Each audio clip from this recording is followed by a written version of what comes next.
Welcome to Shardcast. I am Fritzylvania, and today we're going to be bringing you a Round 1 Season 1 matchup in the HexTCGPro Challenge Series tournament. Today's matchup will feature two high-profile players in the Hex community, Armies of Mordor, who goes by the name Isengard in-game, as well as Hex Informer, who goes by McKizz in-game. So, Armies of Mordor, Hex Informer should be familiar names to you by now if you watch any of the streaming out there, any of the Twitch channels, any of the previous Tournament Streamers events. But in-game, Armies of Mordor is Isengard, and Hex Informer is McKizz. The one thing we will be able to keep track of is what type of decks they're playing, because they're both playing Mono Wild. This will be a mirror matchup. So, without any other delay, let's go ahead and go to the matchup here. And the coin flip we just missed.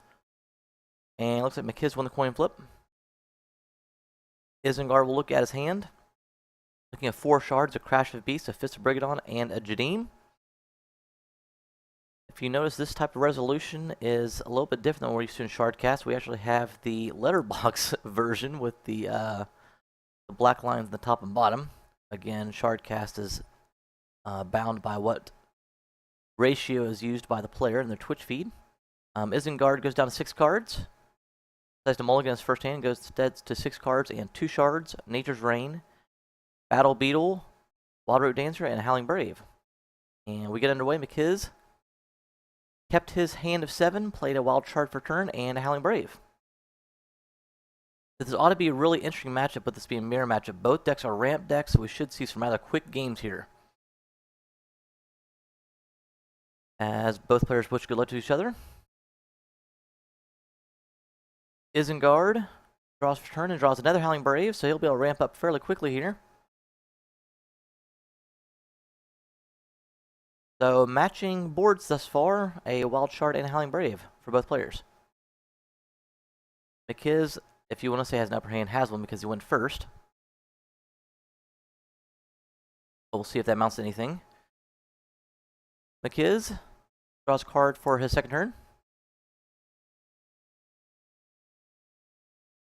Drops another Wild Shard.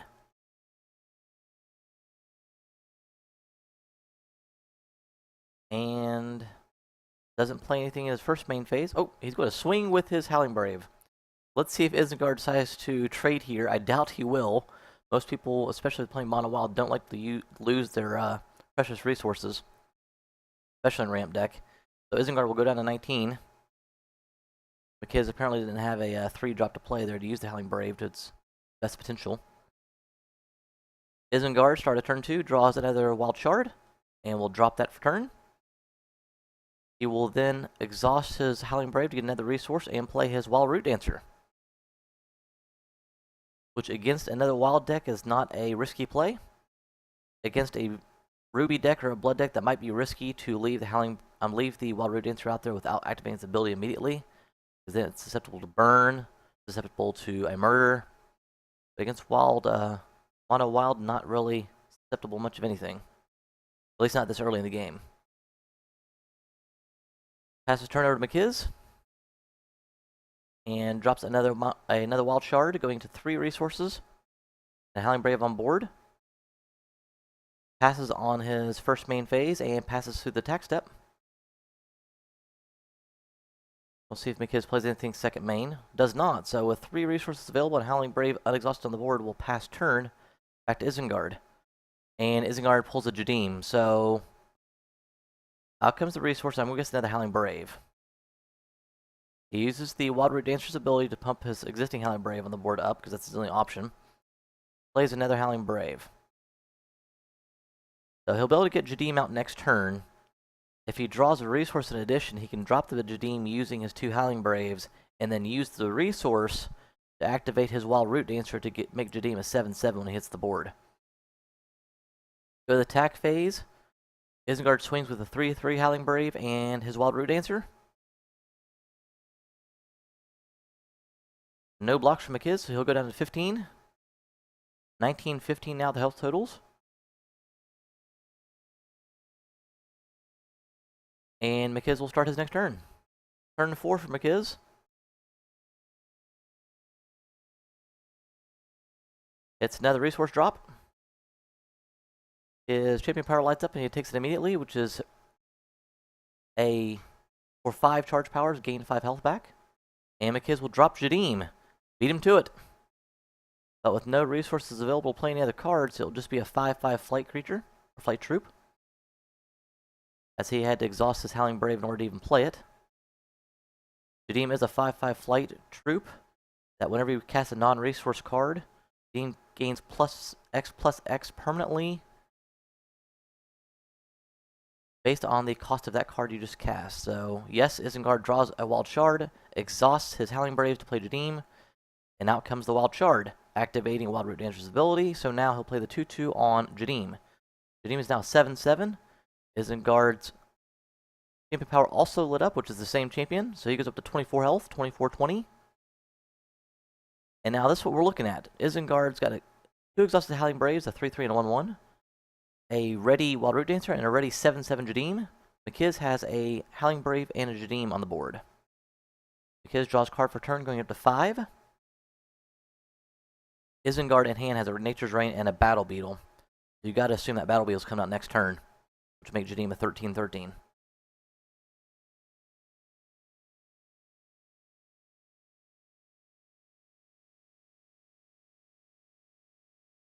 McKizz plays a Wild Shard for turn. He's yet to miss a resource drop. Exhausts his Howling Brave to play Fist of Brigadon. So that'll make Jadeem 11/11, and you have to assume he's going to swing with that. Isengard has plenty of health at this point in time, so he won't have to block. That Fist of Brigadon could become a problem in the future. We'll see.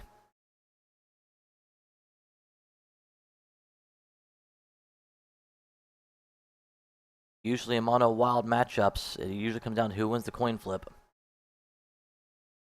McKizz does indeed swing the 11/11 Jadeem, and Isengard chooses not to block with his own Jadeem, and will go down to 13 health.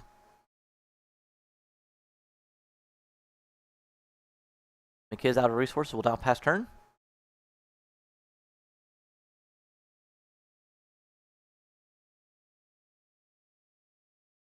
Isengard draws for turn. It's a Wild Shard, so let's see if he decides to play the Battle Beetle first and then buff up the Battle Beetle with Wild Root Dancer instead of Jadeem. That would allow his Battle Beetle to block the Fist of Brigadon. So here comes the Battle Beetle, making Jadeem 13/13.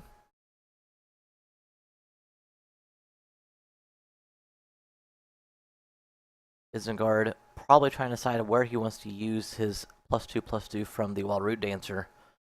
Like I said, I have to assume he's going to use it on the Battle Beetle, because now, with Fist having to attack each turn, having a 7/7 on the other side would be great to block with.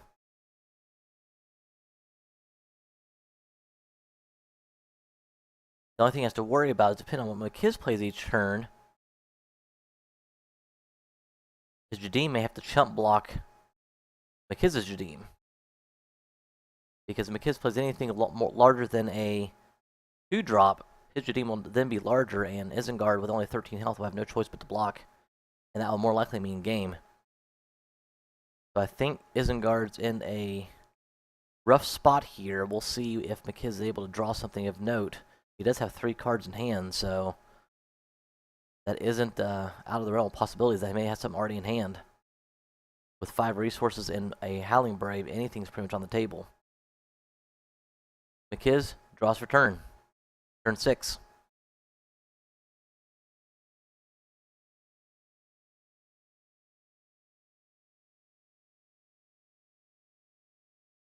Let's see if McKizz can drop something larger than a 2-drop here. If he does, it'll all but spell the end for Isengard. Turbulence would be a key card in either deck at this point in time playing against Mono Wild. It's tough to main deck that card because it is so narrow in its play. Again, this tournament here is not using sideboards just because we are in the alpha stage of Hex, and we aren't using a true tournament client. They are just playing one-on-one games, treating it like a best-of-3 series, so no sideboards are being used. But Turbulence, which allows you to destroy target troop with flight,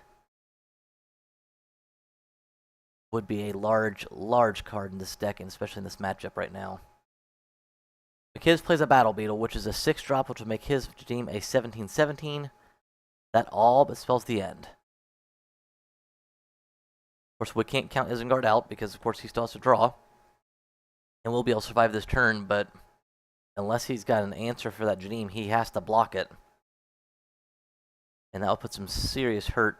Oh, it looks like the Battle Beetle was gemmed with the +X to target troop when it enters play equal to the toughness and power of the Battle Beetle. So he gave that to Brigadon, making him an 11/11. 6/6 + 5/5 is 11/11. He then exhausts his Howling Brave to play another Howling Brave, which will make his Jadeem 18/18, since this is a 1-drop. So, oddly, is he not? Okay, that was a little delay. Because Fist Brigadon has to attack each turn if able, it automatically swings on its own. It looked like his wasn't going to swing with Jadeem, which would have been a major misstep. Isengard choosing to block the Jadeem and letting the 11/11 Fist go through. Don't quite know what we can hope for here. Maybe... I can't think of anything in the wild unless he's playing Turbulence, unless he's playing maybe like an Eternal Guardian. Might work, because then he would be able to turn the tables. But Crash of Beast is not going to get there. So, yep, and here comes Isengard's going to wish McKizz good game and concede the match. So, game 1 goes to McKizz or Hex Informer as we wait for game 2 to start here. And the match again is a best of 3 series, or best of 3 match. At this point in time, with no sideboards, it can only be a matter of moments before we start game 2. And this is a 8-round Swiss tournament, so this is the very beginning of it. As it looks like they are ready for game 2 as we get back to that. There's the coin flip, and Isengard bypassed that too quickly for us to see. Isengard will keep his starting hand of 7. McKizz looks like he keeps his starting hand of 7. Will go first again. Isengard, 2 wild shards, a Oakhenge Ceremony, that's a new card here in Alpha. 2 Battle Beetles, a Jadeem, and a Manti Elder Druid, also a new card in the Alpha. Oakhenge Ceremony is a 1-drop that says, for a basic action, that says look at the top 5 cards on your deck and put one of them in your hand, shuffle the remaining into your deck. And the Manti Elder Druid, or Manti Elder Druid, there is, it shows you, is a 5-drop that says when it enters play, revert target troop.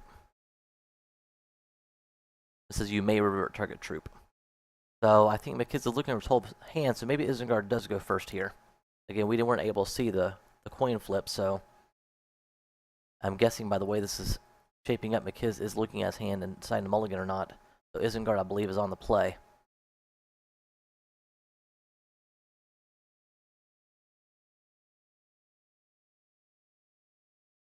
Again, make sure you check out these guys on Twitch and on Twitter. We'll have their links on the comment section. Looks like McKizz went down to 6 cards. We'll have their links on the comment section after we're done with the video. Please go down there and check this out. And please subscribe to my channel, as well as my Twitter, as you can see below me, and you will get updates exactly when I post some more to Shardcast. So, Isengard starts us off with a wild shard and uses his Oakhenge Ceremony to go find a card. And again, that's look at the top 5 and put 1 troop in your hand. I must clarify that. Put a troop in your hand. So he puts the Howling Brave in his hand, shuffles the other 4 back in his deck. So this will give him a little bit of ramp. I think it's the only reason he kept that hand at all was because the ceremony was in his hand. He will pass turn over to McKizz. McKizz with only 6 cards. He did mulligan down to 6. We'll draw a card for turn. We'll go back up to 7.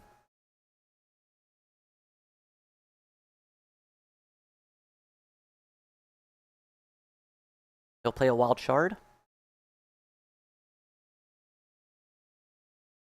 And likewise does not play Howling Brave.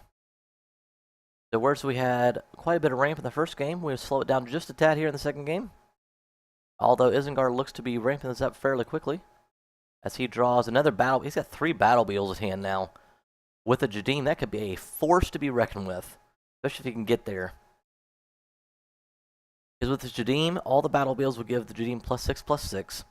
And with the Manti Elder Druid, if McKizz goes out with his Jadim like he did last game, Isengard can just play the Manti Elder Druid and revert Jadim back to a 5/5. So Isengard is set up, loaded for bear here, as he plays his Howling Brave and a Wild Shard and passes turn. McKizz draws for turn. Drops into the Wild Shard, go to 2 resources, and plays a Dandelion Sprite, which is a 1/2 troop. Once it gets to 3 Wild Threshold, it gains Flight and Spell Shield. Interesting play. Good against most decks, although we see the monstrous Jadim in Isengard's hand, so don't think it's going to line up quite well against that one. We'll see what Isengard does here as McKizz passes turn back over. McKizz started turn 3. We'll draw a Chlorophylla, which he can play because he has the Howling Brave. 3-drop Chlorophylla. We'll give him 2 more permanent resources. And 2 more Wild Threshold. Getting up to 5 Wild Threshold, 4 resources, and the Howling Brave, so he can get Jadim out next turn. He will need to draw another resource source. 2 words there back to back. Don't like to use those on that often on occasion. Another way to get an additional resource. Let's play that way. To get his Battle Beetles out. If he does, McKizz could be in a world of hurt and hurry. McKizz plays a 3rd Wild Shard, as he saw, because he reached his threshold. His Dandelion Sprite immediately jumped up in the air, gaining Flight, and also has the icon for Spell Shield now. Going to attack for 1 here. Chooses not to attack for 1. Second main phase, does not play anything else. So with 3 resources, McKizz is stuck with just a Dandelion Sprite on the board. Oh, and there's a Wild Shard. This could be large. Isengard is now set and ready to roll. So out comes Jadim. Not quite sure why he exhausted the Howling Brave to get it out. He couldn't exactly swing with it anyway unless he wanted to lose it.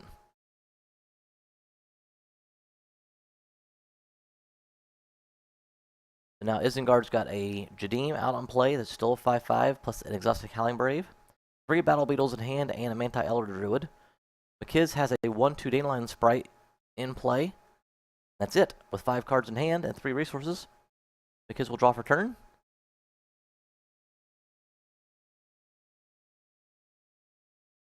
Drop a Wild Shard. Plays his Champion Power, going up to 25 health, and plays a Munario Sensei, which will allow him to draw a card.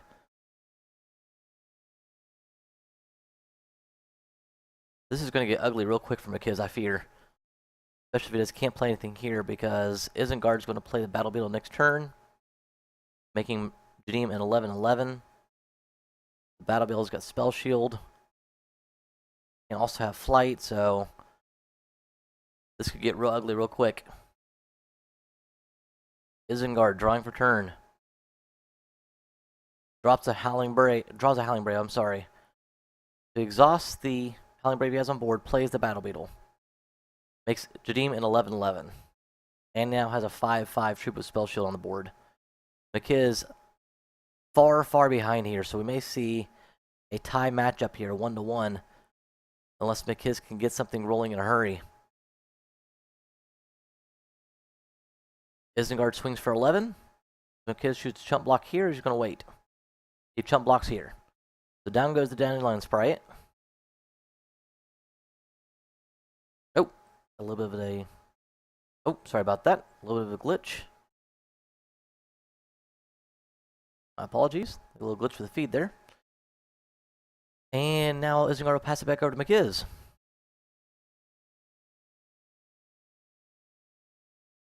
McKizz draws a card for turn, going up to 6. Still with 25 health.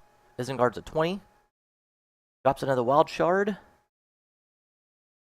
And drops a Jadim of his own. Unfortunately, we know that that's going to be a chump blocker here in just a second. So McKizz, out of resources, will have to pass it back over.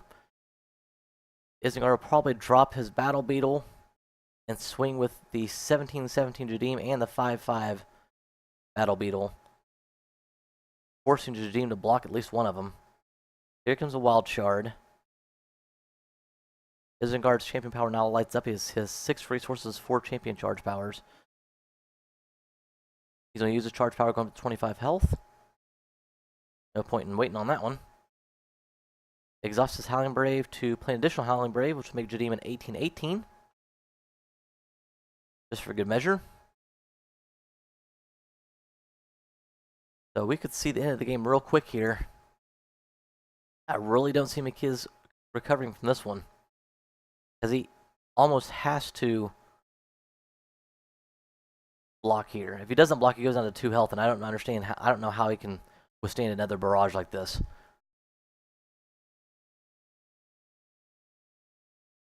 So swinging 23 into McKizz, who has 25 health, chooses a chump block with the Sensei, blocking the Battle Beetle, so only take 18 damage, going down to 7.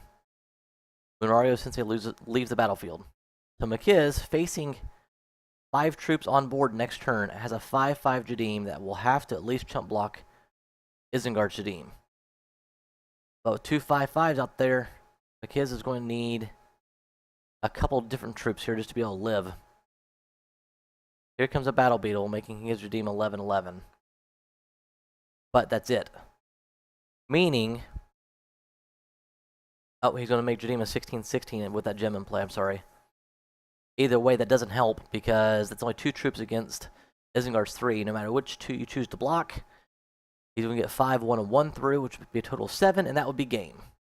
I think McKizz is just swinging for good measure here. So Isengard will pull off game 2 with a nice ramp there, and I believe that's probably GG coming from McKizz right there. It is.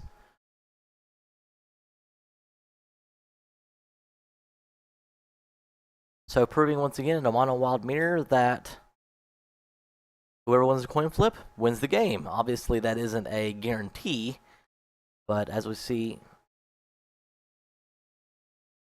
Isengard, mouse in the way. Yep, he pretty much does the same thing to McKizz. Pretty much determined by who's on the play. We've noticed that in the first 2 games, so maybe, just maybe, we'll see in game 3 who wins the coin flip will win the game. So as we see McKizz concede there, and we'll wait for them to start up game 3, which is the rubber match of this round 1 of the season 1 of the HexTCGPro Challenge Series. So, game 3 coming up. Again, no sideboard, so it'll be just a matter of moments, I do believe. So, in just a second, we'll get you out to the coin flip. And it looks like they're ready right about now. There's the flip. Game 3. Winner goes 1-0. Loser goes 0-1.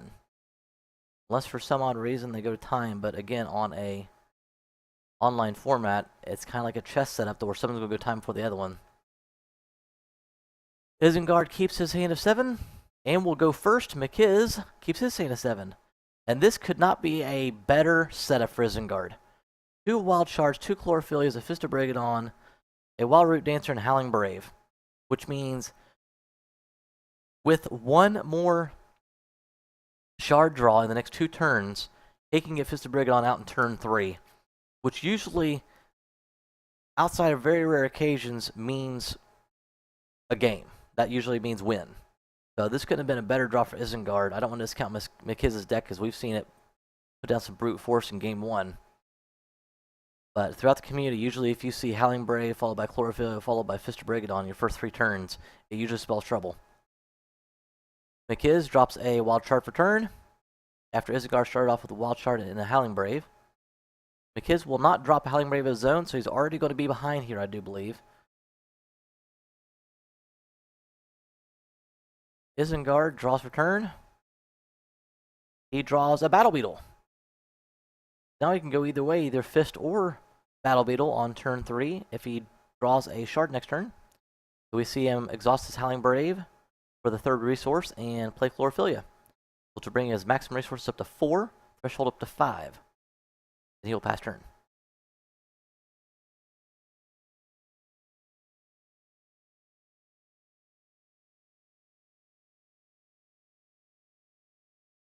Again, if you missed the very first part of the broadcast, Isengard is Armies of Mordor, or Master of Mordor, to the Hex community, and McKizz is Hex Informer. So this was a huge matchup on the table when the pairings came out. This is 179 people in this tournament, I believe, so the odds of them two get together were fairly slim. McKizz plays a Verdant Wildboar on turn 2, which is a 4/4 with speed. To deal 4 damage, but at the end of turn, it gets shuffled back into your deck, becomes an 8/8, but loses the shuffle back into your deck portion of it. Still retains speed, but it's not quite sure if that's exactly what he wanted to draw here. Does do 4 quick damage, but doesn't help him ramp at all. So Isengard, let's see if he draws a shard. If he does, he's in business. Alan Brave readies, and there's a shard. So bring on the pain.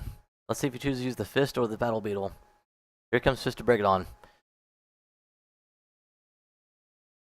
With 2 resources, McKizz needs to ramp up in a hurry, or we could see Isengard take the match here with game 3. As he now has a Fist to break it on board, a Howling Brave, and the ability to play his Battle Beetle next turn. And with a Wild Root Dancer, if he pulls a shard, he doesn't have to play the Battle Beetle and can turn around and start pumping up his Fist to bring it on. McKizz drops a Wild Shard, still has 6 cards in hand, 3 resources available. See what he drops out here. He drops a Chlorophylla is good to help him ramp. But he's going to be taking at least 7 to the chin next turn. Well, at least 6. Unless Isengard decides to exhaust his Howling Brave to play the Battle Beetle. Yeah, so he'll be taking at least 6 to the chin. McKizz passes turn back over to Isengard. Isengard turn 4. Draws the Nature's Rain, so he's going to exhaust the Howling Brave and drop the Battle Beetle.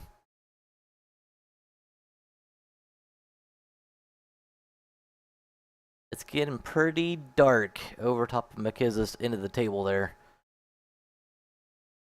Again, we don't like to discount anybody out. If you go back to episode 16 of Shardcast, you'll see why. Not going to tell you why, but you'll see why. Isengard swings 6, and McKizz goes down to 14. McKizz is probably looking for either a Battle Beetle with Zone, a Jadim, just to bring it on, something to be able to match the pure brute force on the table. McKizz does drop a Wild Shard and can play his Champion Power, so he's back up to 19 health. He does play Jadim, so this could turn it around. We'll see if this works. Jadim's a pretty strong card. The only issue is that the Battle Beetle does have that flight ability if you give it 2 resources, so McKizz isn't out of the woods yet, but that isn't... There are definitely much worse plays than that. Maybe you can play a Howling Brave here and pump it up to 6/6. That'd be interesting, but I would have thought he would have played the Howling Brave long before now.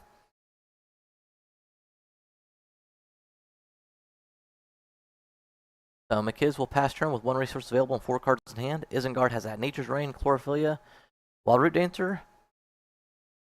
And we'll draw for turn. And pick up a Wild Shard. So we'll see if he drops the Wild Root Dancer, which probably will. And then drop a Shard, which means he'll be able to get the 2/2 +2/+2 buff from the Root Dancers, whichever one he wants. The Battle Beetle is not a bad choice there, because it does have flight. Isengard uses his Champion Power to go up to 21 health. You will see the Fist swing, and Isengard is going to swing the Battle Beetle as well, posing 13 damage to McKizz. I'd imagine having a shot at this at all, he's going to want to take all 13 here and hope he draws a big card, start pumping Jadim up. I don't know how that would help, depending on what he draws. He can draw something large enough to make Jadim large enough to block the Beetle or the Fist. This doesn't die, though. And his other card he has to draw will have to block the other one. In other words, McKizz has 6 health. If he draws a troop, plays it, it's got to be able to block. and pretty much kill. Well, I don't want to say kill, at least block one of the two swinging there. Because if one of the two goes through, then that's game. So McKizz draws card for turn, goes up to 5, plays a wild shard. Now has 7 resources available. Just to bring it on would be solid here. At least give him a fighting chance. Battle Beetle wouldn't be bad either. But he can't exactly swing with Jadim. That's the problem. Because with the Battle Beetle being a flight possible troop, if McKizz swings with Jadim and doesn't have a flyer back, Isengard can just swing with his Battle Beetle next turn and call it game. It'll be 7 flying. So McKizz looking over his hand here, trying to decide the best play. It has to be a flying troop if he wants to be able to swing with Jadim. A Fist of his own would be solid, because then he can block the fist next turn, but then he loses that blocker. He plays a Minario Sensei, which means he doesn't have anything very large. He's going to have to draw something here. Jadim goes up to 7/7, which is large enough to block the Battle Beetle, but only staves off the fist for 1 turn. There's an...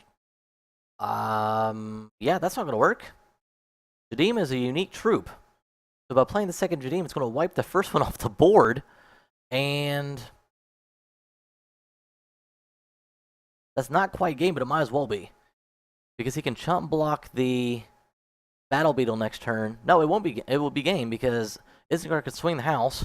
5 will go through over the Sensei, plus the 2 and the 1. That's enough to kill McKizz. That's game. Yep, and there is the good game and the concession by McKizz, and that's the match. Isengard, a.k.a. Armies of Mordor, a.k.a. Master of Mordor, has defeated McKizz, a.k.a. Hexinformer, if you caught all that. So round 1 matchup between the two here at Season 1 of the HexTCGPro Challenge Series tournament has gone to Isengard. So again, follow their links below us on the comment section. I'll have their Twitch feed and their Twitter handles linked down there, so please follow them on both. As well as follow me. My Twitch handle is still right below me, and I'll go ahead and put my Twitter handle's below me. My Twitch feed will be down in the comments as well. Follow me on Twitter. Whenever I do post a new shortcast out there, I do go ahead and tweet out there. So if you are a follower, you'll get notification immediately. Also, you can also subscribe to the YouTube page for Shardcast, which if you didn't see, will actually show up on your screen here in about a matter of seconds. It's be on the right. If you look at me, it's the right-hand side. There it is, youtube.com/HexShardcast.